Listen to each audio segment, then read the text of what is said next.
Good afternoon, everyone. Good afternoon. Thank you all. Thank you, thank you. Thank you, thank you. So let me say, and I love you back. And I love you back. So let me say, my heart is full today. My heart is full today, full of gratitude for the trust you have placed in me, full of love for our country, and full of resolve. The outcome of this election is not what we wanted, not what we fought for, not what we voted for, but hear me when I say, the light of America's promise will always burn bright as long as we never give up and as long as we keep fighting. To my beloved Doug and our family, I love you so very much. To President Biden and Dr. Biden, thank you for your faith and support. To Governor Walz and the Walz family, I know your service to our nation will continue. And to my extraordinary team, to the volunteers who gave so much of themselves, to the poll workers and the local election officials, I thank you all. Look, I am so proud of the race we ran and the way we ran it.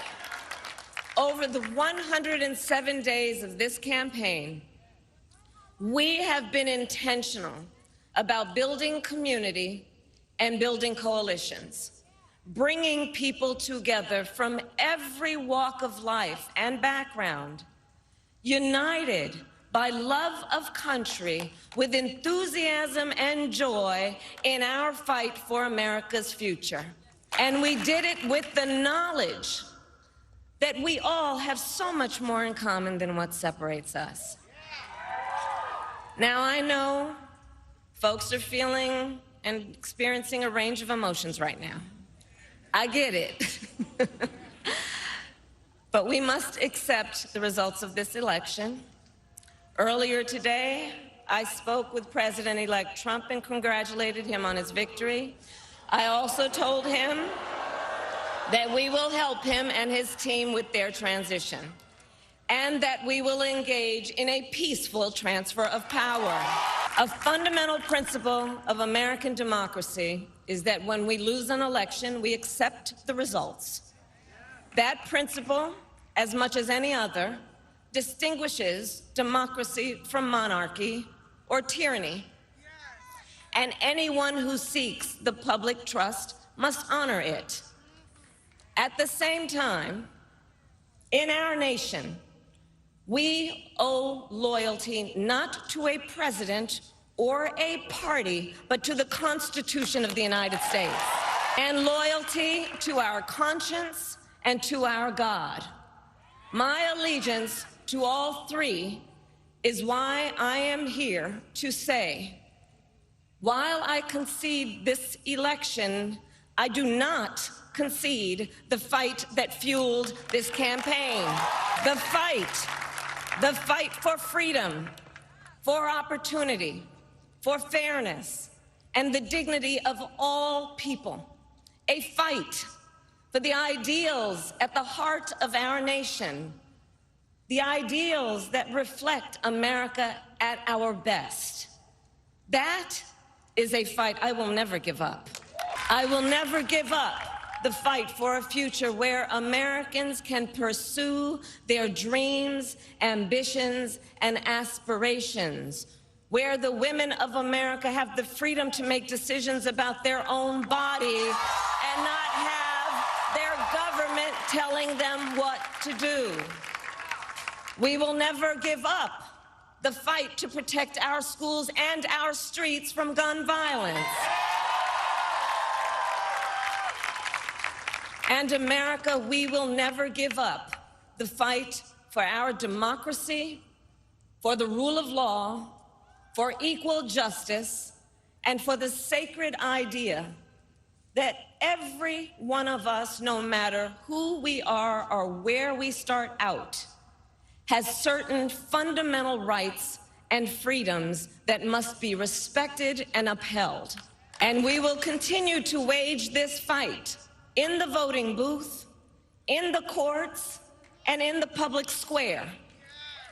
And we will also wage it in quieter ways, in how we live our lives, by treating one another with kindness and respect, by looking in the face of a stranger and seeing a neighbor, by always using our strength to lift people up, to fight for the dignity that all people deserve. The fight for our freedom will take hard work, but like I always say, we like hard work. Hard work is good work. Hard work can be joyful work. And the fight for our country is always worth it. It is always worth it. To the young people who are watching, it is okay to feel sad and disappointed, but please know it's going to be okay. On the campaign, I would often say, when we fight, we win. But here's the thing. Sometimes the fight takes a while. That doesn't mean we won't win. That doesn't mean we won't win. The important thing is don't ever give up. Don't ever give up. Don't ever stop trying to make the world a better place. You have power. You have power. And don't you ever listen when anyone tells you something is impossible because it has never been done before. You have the capacity to do extraordinary good in the world. And so to everyone who is watching, do not despair. This is not a time to throw up our hands. This is a time to roll up our sleeves.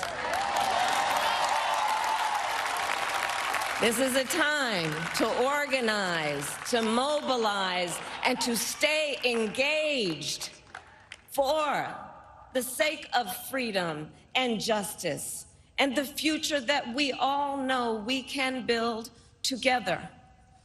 Look, many of you know I started out as a prosecutor, and throughout my career, I saw people at some of the worst times in their lives.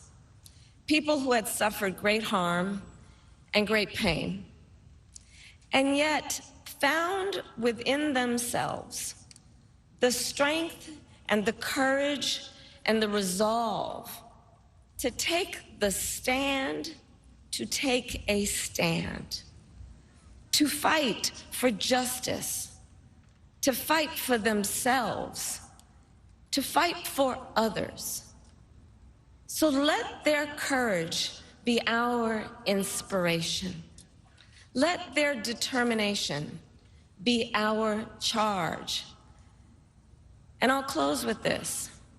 There's an adage an historian once called a law of history, true of every society across the ages. The adage is, only when it is dark enough can you see the stars. I know many people feel like we are entering a dark time, but for the benefit of us all, I hope that is not the case. But here's the thing, America, if it is, let us fill the sky with the light of a brilliant, brilliant billion of stars. The light of optimism, of faith, of truth, and service. HU, and may that work guide us, even in the face of setbacks, toward the extraordinary promise of the United States of America. I thank you all. May God bless you, and may God bless the United States of America. I thank you all. Vice President.